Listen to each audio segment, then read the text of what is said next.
안녕하세요. 부동산 전문세무사 유찬영입니다. 주택을 한 채 갖고 있다가 팔았을 때 양도 차익이 나오면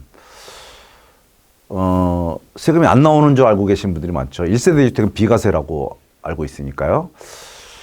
그런데 사실은 1세대 1주택자가 반드시 비과세가 되는 것은 아닙니다. 왜냐하면 1세대 1주택을 비과세하는 것은 예외적인 규정이기 때문에 그래요. 그래서 이번 영상에서는 1세대 1주택자는 세금을 어떻게 계산하는 것인지, 어떤 요건이 필요한 것인지 이런 부분에 대해서 살펴보도록 하겠습니다. 첫 번째로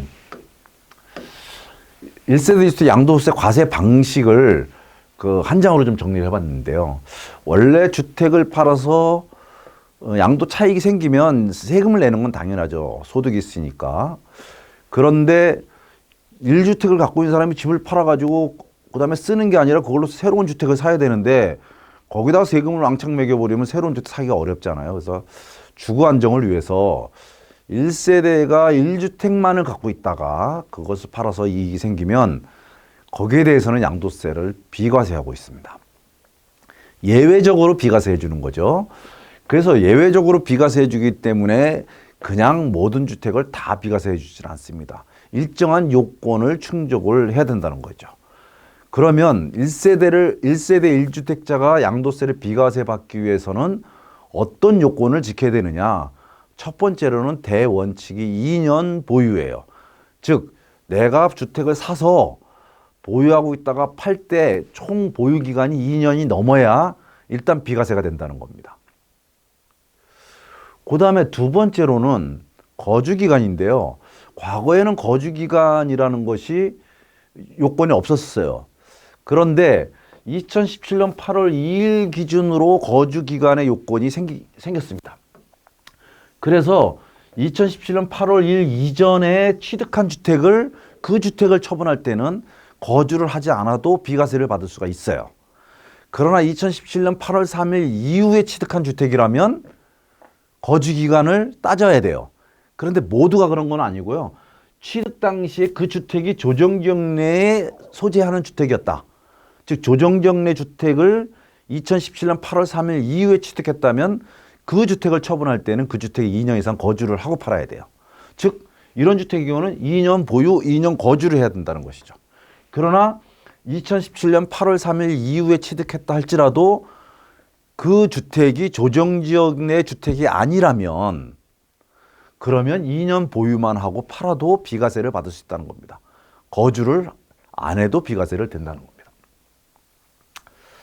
그러면 자 1세대 1주택자의 경우는 2년 이상 보유하는 대원칙 하에서 일정한 주택은 2년 거주를 하되 그렇지 않은 거는 2년 거주를 안 해도 비과세를 받는다고 했는데 그러면 2억짜리 팔아서 1,000만 원 남아도 비과세, 10억짜리 팔아서 1억 남아도 비과세, 30억짜리 팔아서 10억 남아도 비과세, 50억짜리 팔아서 20억 남아도 비과세.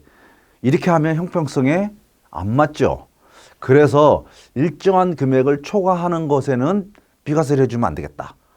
그래서 그 기준을 고가주택이라고 하고 그 금액은 9억을 기준으로 하고 있는 겁니다. 즉 9억이 양도가액이 9억이 초과하면 9억까지는 비과세 해주되 9억 초과분은 양도세를 과세하고 있습니다. 그런데 자 일단은 이렇게 비과세는 이게 비과세를 받는다는 얘기는 9억까지는 비과세되고 9억 초과분에 대해서는 양도세를 내는 것이죠. 그런데 9억 초과분에 대해서 양도세를 낼 때에 양도세는 이 양도 차익에서 빼기 장특공제를 해줘요. 장기보유 특별공제라고 하죠. 이렇게 해가지고 여기다가 이제 세율을 곱하는 거죠. 이걸 과세표준이라고 하는데 요 장특공제는 요 양도 차익의 몇 퍼센트를 해주는 거죠. 장특공제는. 즉 양도 차익의 곱하기 공제율이에요. 이렇게 해주는데 요때 일반적으로 요 공제율이 두 가지가 있는 거죠. 일반 공제율이 있고 특례 공제율이 있어요. 일반 공제율은 15년 이상 보유 시 1년에 2%씩 총 30% 한도로 공제해 주는 거예요. 그런데 특례 공제율은 이거는 10년 보유, 10년 거주로 나누어서 여기는 연간 4%씩 여기도 마찬가지예요. 그렇게 되면 10년 보유, 10년 거주에서 10년을 보유하면 여기 40%, 여기 40%. 즉, 이 양도 차익에 대해서 일반 공제는 최고 30%만 공제해 주는데 특례장특공제는 10년 보유, 10년 거주를 한 사람은 40%에서 최고 80%까지 공제가 가능한 것을 특례장특공제라고 하는데요. 이 특례장특공제는 이 장특공제가 이 장특공제 적용이죠. 특례장특공제입니다.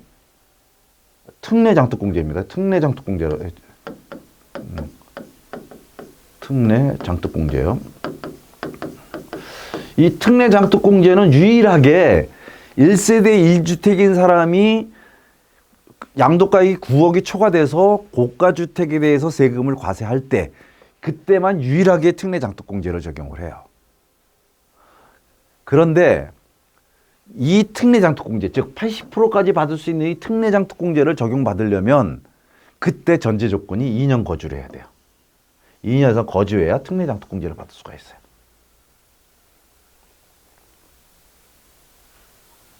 이 년 이하를 거주하면 일반 장특공제를 받는 거죠. 그러면 자 1세대자는 원래 비과세지만 9억 초과분에 대해서는 과세한다고 했으니까 9억 초과분에 대해서 어떻게 과세하는지 한번 살펴보겠습니다. 9억 초과하는 주택을 고가주택이라고 하고요. 고가주택에 대해서는 아까 말씀드린 것처럼 양도가액으로 9억까지, 양도가액 9억까지, 요거는 비과세예요. 양도가액 9억을 초과하는 분에 대해서만 과세를 하는 거예요. 그러니까 다시 9억까지는 비과세고 9억 초과하는 21억에 대해서는 양도세를 과세한다는 겁니다. 그러면 이걸 어떻게 과세하느냐? 자, 총 양도 차익은 30억에서 5억을 뺀 25억이 총 양도 차익이 나와요. 이 양도 차익에서 고가주택의 양도 차익, 고가주택만 이 총 25억의 양도 차익이 생겼지만 우리는 여기만 과세하니까 여기에 해당되는 양도 차익을 계산해야 되겠죠. 그래서 25억에서 총 30억 분의 요 9억을 뺀 21억 이렇게 곱하면 17.5억이 양도 차익이 나옵니다. 고가주택에 대한 양도 차익. 여기다가 과세를 하는 거예요. 그런데 이 양도 차익에서 우리가 장특공제를 빼주는데요. 장특공제를 빼주는데 장특공제는 특례장특공제와 일반장특공제가 있다고 그랬고요. 일반장특공제는 15년 이상 보유해야 30% 공제받는 건데 특례장특공제는 10년 이상 거주, 10년 이상 보유하면 연간 1년에 4%씩 공제해서 총 80%까지 공제해 준다고 했어요. 즉 2년 이상 거주하면 특례장특공제를 받을 수 있고 최고 80%까지 받을 수가 있는 거죠. 이분이 만약에 10년 이상 보유했고 10년 이상 거주를 했다면 80%를 받을 수 있는 거예요. 그럼 80%를 받는다면 총 양도 차익이 25억에 80%를 받는 거죠. 그러면 이거 전체 양도 차익에 대한 장특공제액이에요.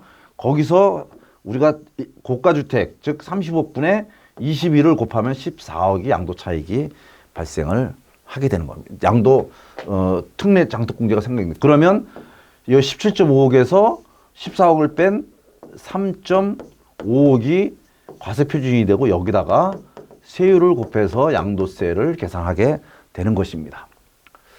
다시 말씀드리면 보유기간과 거주기간을 다 충족을 하면 이렇게 과세가 됩니다. 9억까지는 비과세되고 9억을 초과하면 과세되는 거죠. 만약에 보유기간이나 거주기간 둘 중에 하나를 충족하지 못하거나 둘 다 충족하지 못했다면 요것도 비과세가 안 되는 거예요. 전체가 다 과세가 되는 거예요. 그러나 보유기간과 거주기간을 충족하면 요까지는 비과세 되는 거예요. 그리고 요 단위에서 과세가 되는데 보유기간과 거주기간을 충족했다면 요게 과세가 되지만 일단 특례 장특공제를 적용받을 수가 있다. 특례 장특공제를. 근데 특례 장특공제를 적용받는데 그때 2년 이상 거주를 하면 요 특례 장특공제를 받을 수 있고 2년 이상 거주하라는 특례 장특공제를 못 받는다는 겁니다. 그래서 1세대 때 비과세는 내가 9억, 양도가액이 9억이 안 된다면 보유 2년하고 거주는 2017년 8월 2일 이후에 취득한 조정정내 주택에 한해서 거주 기간을 따지는 거고 그렇지 않으면 9억 미만은 다 비과세가 되는 겁니다. 9억 초과분에 대해서는 보유기간과 거주기간을 다 지켰다면 요 부분에 대해서는 과세를 하는데 그때 장특공제가 2년 이상 거주를 해야만 이렇게 된다는 겁니다. 자, 장특공제율을 한번 보겠습니다. 장특공제율은 일반 장특공제는 이렇게 돼 있어요. 3년 이상부터 이렇게 공제를 받는데 1년에 2%씩 받는 거예요. 2%씩. 2%씩 늘어나죠, 이렇게요. 네. 그래서 15년 이상 총 30%까지 공제를 받게 됩니다. 이거는 보유기간에 대해서만 돼요. 거주를 안 해도 됩니다. 근데 특례장특공제를 적용받으려면 작년까지는 거주가 필요 없어요. 보유만 했으면 돼요. 보유만 이렇게 하면 되는데 물론 이거를 받으려면 거주 2년을 해야 되겠죠. 거주 2년 이상이면 이 공제를 받을 수 있고 이 공제는 보유 기간별로 계산이 된다는 거죠. 그러니까 이 공제를 적용받기 위한 전제 조건은 거주 2년이고 이걸 거주 2년인 사람은 이 보유 기간별로 요걸 적용받았다가 금년부터는 거주 2년 이상인 경우에는 특례장특공제를 적용받는데 요걸 받는 거죠. 요걸 받을 때에 보유 기간별, 거주 기간별로 1년에 4%씩 총 10년에 40%를 적용받는 거예요. 두 개 합쳐서 80%까지 적용을 받을 수 있다 하는 겁니다. 그러니까 이거 30% 적용받는 거하고 80% 적용받는 거하고 어마어마하게 큰 차이가 있죠. 세금이 어마어마하게 차이가 납니다. 자, 그래서 어떤 분이 주택을 한 채를 갖고 있다가 팔아서 이익이 났는데 거기서 거주를 얼마 했느냐에 따라서 세금이 완전히 달라집니다. 그래서 그거를 시뮬레이션에서 한번 보도록 하겠습니다.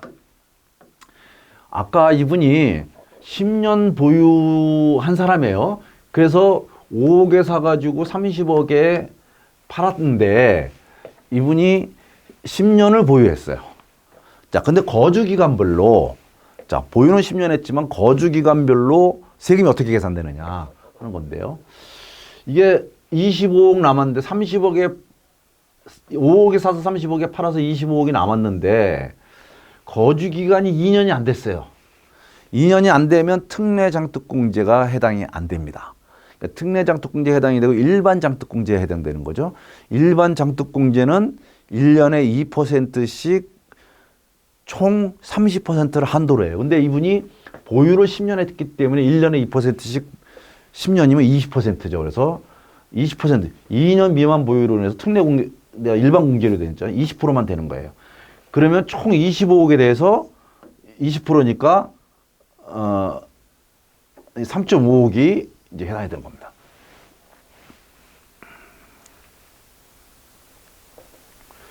그 다음에 두 번째로 이 사람이 2년을 초과했어요. 2년을 초과했으니까 특례장특공제를 적용받을 수가 있는 거죠. 특례장특공제를 받는데 특례장특공제는 보유기간과 거주기간별로 각각 40%까지 받을 수 있다고 했죠. 그럼 2년 1개월 거주했다면 보유는 10년 했지만 거주는 2년밖에 안 했잖아요. 그래서 보유를 10년 했기 때문에 보유는 40%를 받을 수 있는 거죠. 근데 거주는 2년밖에 안 했기 때문에 거주는 1년에 4%, 2년이면 8%를 받는 거예요. 그래서 48%를 공제받게 됩니다. 그래서 총 25억에 48%를 공제받는데 이거는 30억에 대한 장특공제니까 그중에 고가주택분에 대한 장특공제를 계산해보면 8억 4천이 계산이 됩니다. 그렇게 해서 5년 거주했을 때는 보유 10년에 거주 5년이니까 보유는 10년에 40%, 거주는 5년에 1년에 4%씩 5년이면 20% 그래서 총 60%를 공제받는 거죠. 그래서 계산하면 10.5억이 나옵니다. 10년을 거주했다면 10년 보유, 10년 거주를 했기 때문에 10년 보유의 40%, 10년 거주의 40%, 그래서 총 80%를 공제받게 돼서 14을 공제받게 됩니다. 그래서 장특공제가 이렇게 공제를 받게 되면 세금이 얼마나 나오냐? 이게 6억 2천 나와요. 보세요. 1년 11개월에서 2년 1개월, 단 2개월 차인데, 거주를 2개월 차인데 세금은 지금 얼마가 차이 나니까 2억 4천 정도 차이가 나요.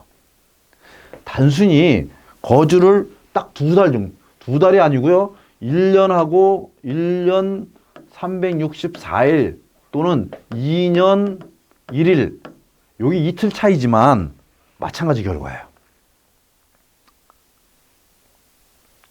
그러니까 똑같은 집을 10년 보유해서 어떤 사람은 2년 1개월 거주했고 어떤 사람은 1년 11개월 거주했다면 세금이 2억 8천 차이가 나는 겁니다.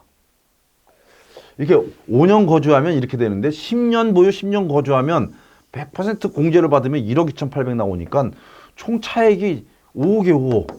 예. 즉 10년 보유한 사람이 얼마나 거주했느냐에 따라서 세금이 5억 차이가 난다 이 얘기입니다. 그래서 1세대 1주택자라도 내가 주택을 처분할 때 거주를 내가 얼마나 했는지에 따라서 세금이 이렇게 엄청나게 차이가 나니까 이제는 1세대 1주택자라도 거주 기간을 잘 따져서 내가 이 주택을 언제 팔아야 되는지, 얼마나 거주하고 팔아야 되는지를 잘 판단해 가지고 양도를 하셔야만 억울하게 세금을 물지 않는 그런 결과가 나옵니다. 자, 오늘은 여기까지 하겠습니다. 감사합니다.